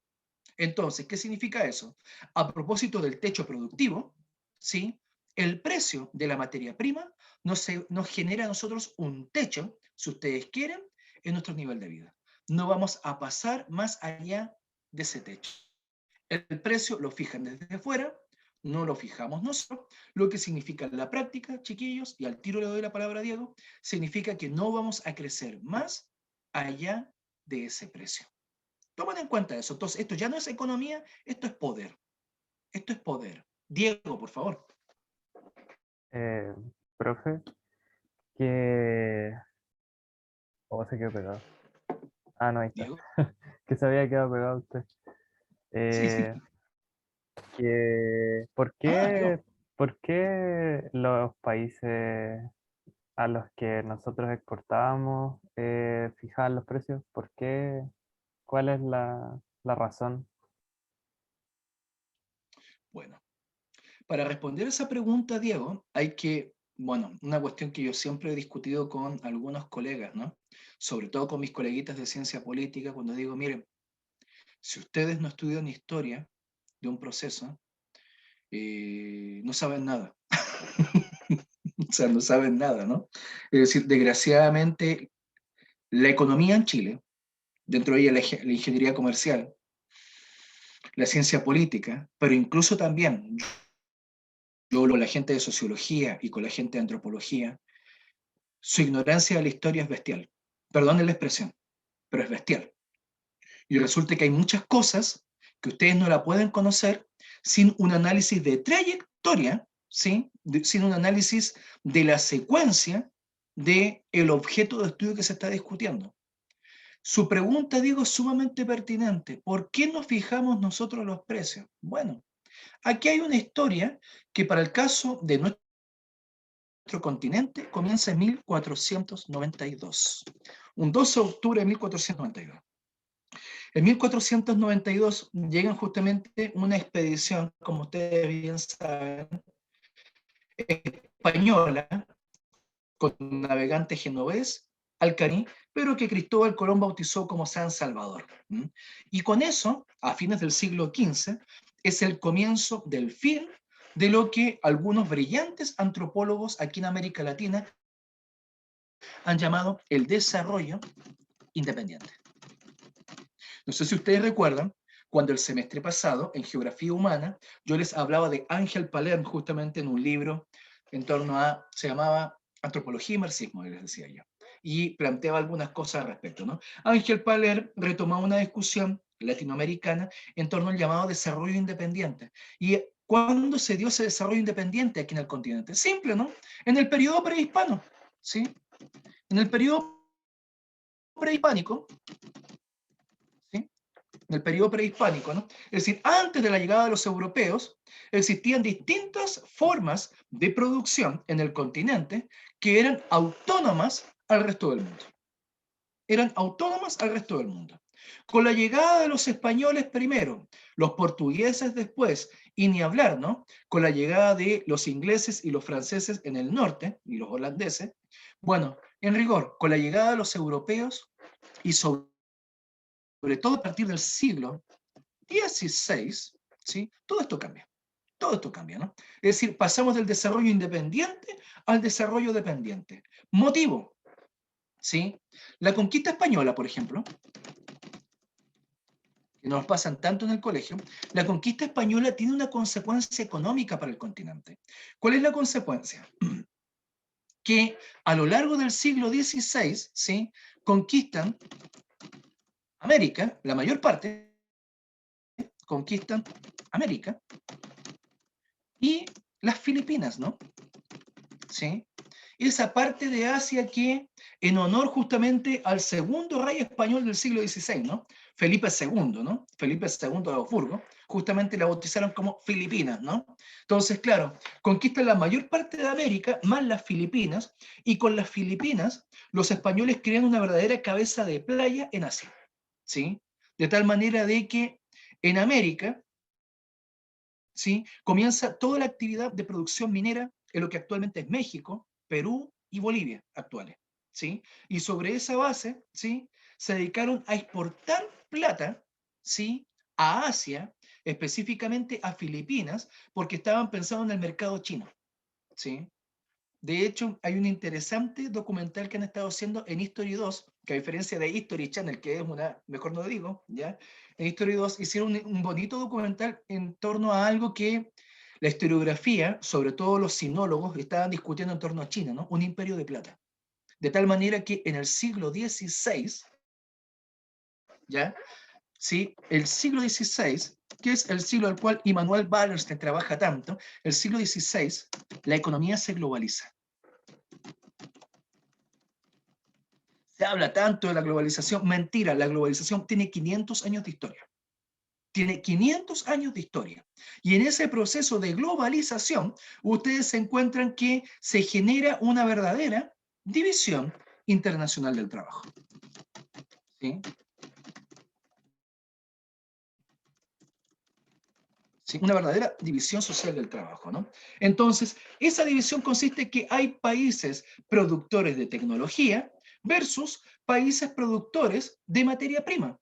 Claro, entre el siglo XVI y principios del siglo XIX, en el continente americano no habían países, salvo Estados Unidos. Sí, en el siglo XVIII se emancipa del Imperio Británico, ¿no? Y ya a lo largo del siglo XIX comienzan a aflorar países de las ruinas de el Imperio Español primero y del Imperio Portugués después, algo que nosotros tuvimos oportunidad de ver en la primera unidad. Pero ojo con un detalle. Una cosa, sí, una cosa es que se generara una independencia política, otra cosa es que se generara una independencia económica. Sabemos para el caso particular de Chile que a partir justamente de la independencia pasamos de Madrid a Londres, ¿sí? Sin ningún problema. Pasamos de Madrid a Londres sin ningún problema, ¿sí? En términos de metrópoli económica. Por tanto, ¿teníamos independencia política? Sí. Construimos un Estado. El Estado se burocratiza, el Estado genera institutos armados, el Estado controla un territorio, pero en el plano productivo eso no se ve. En el plano productivo, tal como lo vimos con el modelo primario exportador, nosotros terminamos viendo justamente de que la tecnología que se emplea para la producción es una tecnología muy básica, si ustedes se acuerdan, y es una tecnología que se funda mucho en el trabajo muscular, tal como lo vimos con la agricultura y sobre todo con el producto de exportación de la República Conservadora, ¿no? La producción de plata. Sí, la producción de plata fue justamente el producto estrella de exportación y vimos la tecnología empleada. Y claro, con base a ello, vemos de que a lo largo del siglo XIX, en un mundo de imperios europeos, los precios, ¿sí? Los precios de los bienes los fijan las potencias hegemónicas. ¿Quién era la potencia nueva? Gran Bretaña. Gran Bretaña. Por tanto, todo lo que le exportábamos a los británicos en su gigantesco imperio, ¿sí? Se lo exportábamos a precio inglés, no a precio chileno, ¿no? Eran los británicos los que nos decían, mira, vale tanto, y no vale más. Entonces, tu plata, tu trigo, ¿sí? Ojo, tu guano, tu salitre, vale tanto. ¿Por qué? Porque nosotros lo decimos. Si no te gusta, no lo recibimos. Si no te gusta, no lo recibimos. El mundo es nuestro, ¿sí? El mundo es nuestro. Por tanto, si el mundo es nuestro, nosotros fijamos el precio. Después de las grandes guerras mundiales, ¿cambió la cosa? No, no cambió la cosa. ¿Sí? Las potencias altamente tecnologizadas y con alto poder de fuego que salen de la Segunda Guerra Mundial son las que fijan los precios en los áreas que controlan. Para el caso de Chile, estaba dentro del área norteamericana. ¿Quién fija el precio? Estados Unidos. Y si no te gusta, ojo, esto es matonesco, pero es literal, ¿no? Si no te gusta, no. ¿Sí? Es más, nadie te va a comprar. Porque lo que no opera con leyes de mercado va a operar con las leyes de la política. Te garantizamos, sí, te garantizamos que no vas a tener a quien exportarla. Entonces, el precio lo fijamos nosotros. Entonces, el precio del cobre en el siglo XX lo fijó Estados Unidos. Es más, en todo el siglo XX, las grandes industrias extractivas del cobre eran norteamericanas. ¿Sí? Entonces, eso explica cómo en los años 60 esto empieza a entrar en crisis. ¿Sí? Esto empieza a entrar en crisis. De tal manera que la crisis, o sea, y a propósito de la pregunta, ¿por qué se agota el modelo? El modelo se agota precisamente porque su techo de producción, ¿sí? Su techo de producción es limitado. Es decir, no hay posibilidad de expansión. Y todo modo de producción tiene una etapa de expansión. ¿Cuál es precisamente la etapa de expansión? En función de la tecnología en uso y en función de los recursos naturales en uso. Estoy hablando de las variables estrictamente endógenas, en este caso a escala país. Bueno, bien, el techo, ¿sí? ¿Sí? El techo de la expansión es Chile, para el caso del sistema fabril. Y para el caso de nuestro recurso de exportación, hay un techo que viene desde afuera, no viene desde acá. No dicen, vale tanto, no vale más. Entonces, vamos a crecer en función de ese precio. Si ustedes lo piensan bien, a nivel individual, esto ustedes lo podrían ver reflejado en el tema de los sueldos, ¿no? Si ustedes les dicen de que su trabajo como administradoras y administradores públicos vale 1.000.000 de pesos mensual y no vale más, no vale más. Entonces, otra estrategia es para generar ingresos, o dos, entender que van a vivir solo con 1.000.000 o quizás menos. No sé si me explico, Diego. El precio de su renta no lo fija usted. Y ahí ya no estamos hablando de economía, ahí ya estamos hablando de poder. No sé si le respondo a la inquietud, Diego. Sí, profe, muchas gracias. Bueno, bien. Considerando todo esto, habíamos dicho de que todo el arco político, independientemente de su color, comprendió que en 1950 se agota el modelo. Se agota el modelo. ¿Qué pasó entonces? La pregunta que nos acabamos de plantear, la acabamos de responder nosotros, pero en la época se plantearon una serie de hipótesis. La primera, la dominante, que viene después del gobierno de González Videla, bajo justamente el gobierno de Ibáñez del Campo, ¿no? El segundo gobierno que llega mediante elección, vía democrática, es tenemos que profundizar la intervención estatal. ¿Sí? Tenemos que profundizar la intervención estatal, tenemos que profundizar el modelo de ICI. Y desde Ibáñez hasta Salvador Allende, ¿sí? Con matices, como hay intentos librecambistas ya, primero con el propio gobierno de Ibáñez, como también bajo el gobierno de Jorge Alessandri Rodríguez. Sin embargo, la tendencia es el Estado presente y sobre todo profundizar la industrialización chilena, ¿no? Es decir, y eso significaba, como lo veremos más adelante, expandir, ¿sí?, la industrialización al campo, ¿sí? Expandir la industrialización al campo. Y ahí aquí llegó otro problema, ¿sí? Heredado de los gobiernos radicales. ¿Cuál era el gran problema?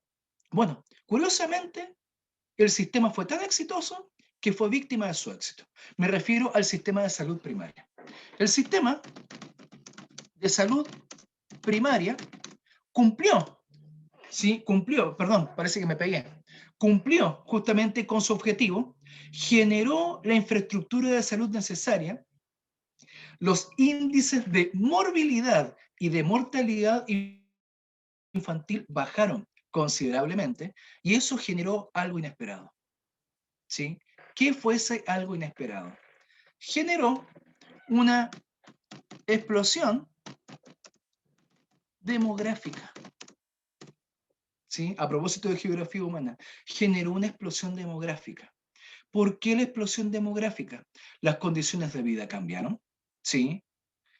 La reproducción humana a nivel popular se mantuvo en su ritmo, es decir, generando muchos hijos, pero ahora los niños no se morían.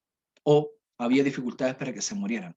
Había un sistema de salud primaria que disminuía considerablemente los índices de morbilidad y de mortalidad infantil. Esto generó explosión demográfica. Y si eso no fuese todo, para aumentar la explosión, ¿sí?, en 1950 se genera la última migración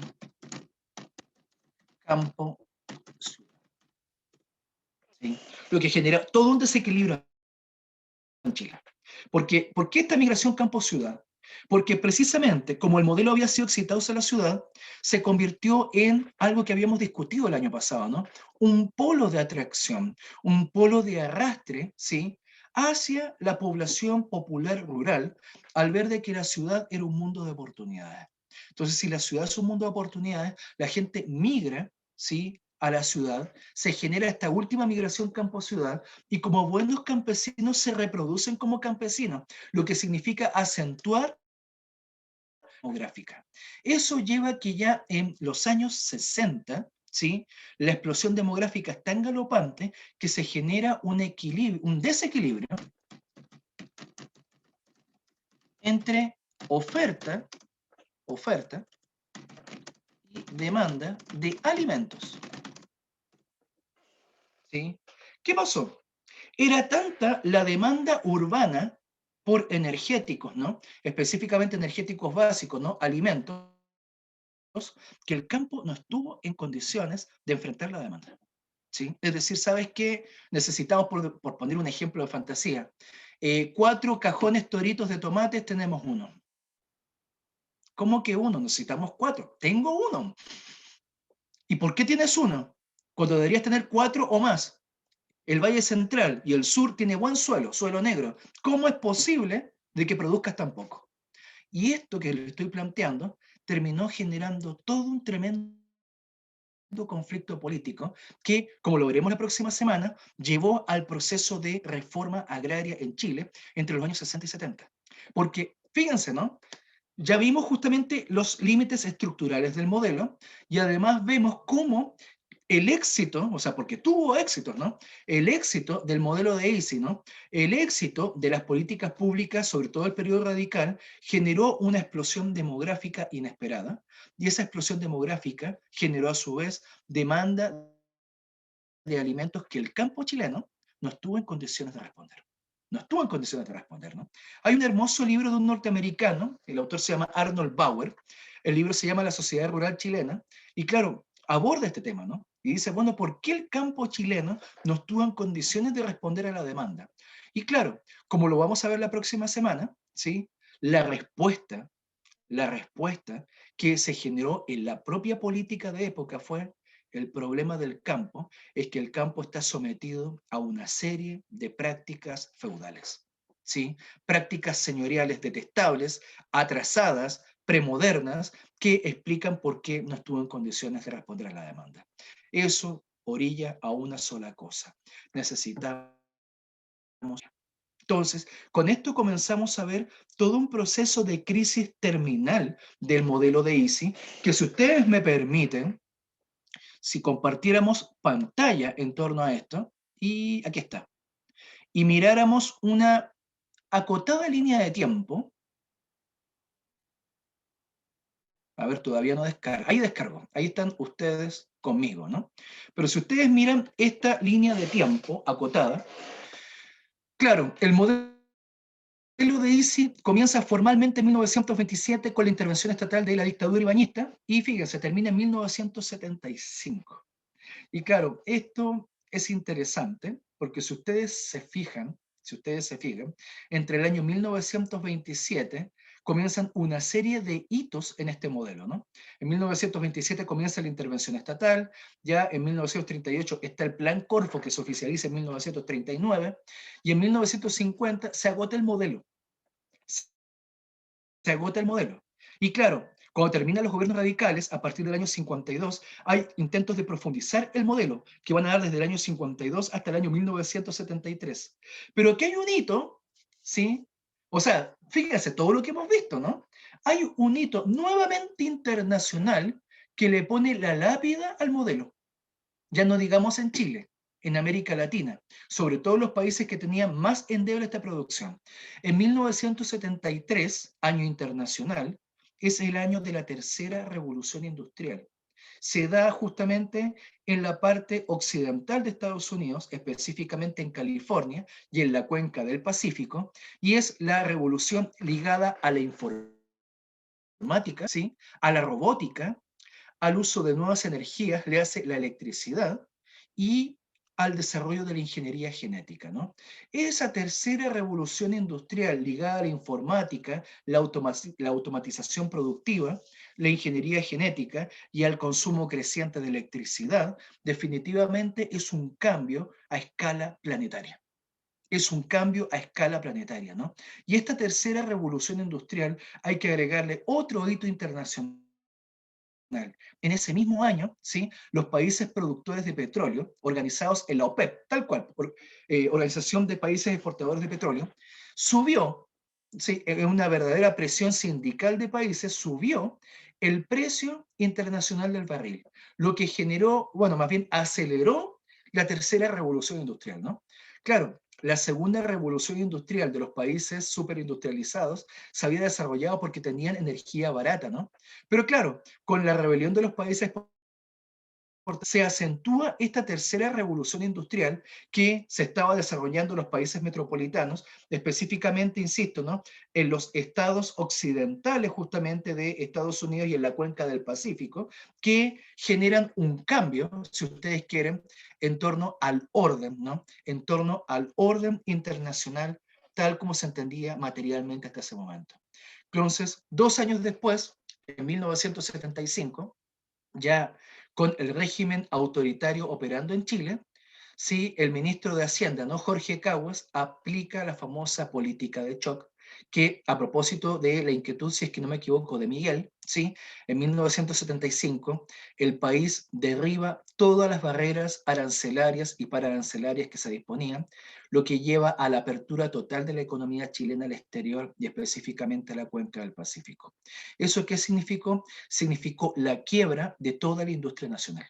Quiebra que partió en 1975 y que culmina en 1980 con la gran crisis que lleva a la quiebra de la industria textil. Finalmente, ¿sí?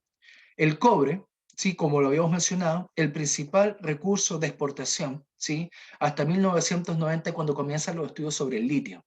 Pero sin embargo, el cobre sigue siendo, junto con el litio, el sueldo de Chile. El sueldo de Chile. Entonces, en este pequeño esquema, ya compartimos suficiente, ¿sí? Volvamos. Si ustedes se fijan, todo esto son variables que nos recuerdan a los pueblos germánicos y unos que destruyen el Imperio Romano, ¿no? Es decir, son un conjunto de factores externos que terminan liquidando, ¿sí? Que terminan liquidando el modelo de ICI en Chile, ¿sí? De tal manera de que todos estos factores explican nuestra historia del siglo XX, pero con ello nuestra historia presente. Son las 10:40, ¿sí? Técnicamente hemos terminado, pero no sé si hay alguna inquietud, pregunta, observación. Por mientras, termina la grabación. Se fue volando. Quizás les di una tremenda lata, ¿no? O sea, pero si ustedes se fijan, algunos dirán, mucha información, sí, bastante, pero aquí ustedes ven la génesis, el desarrollo y la quiebra de un modelo económico. ¿Mm?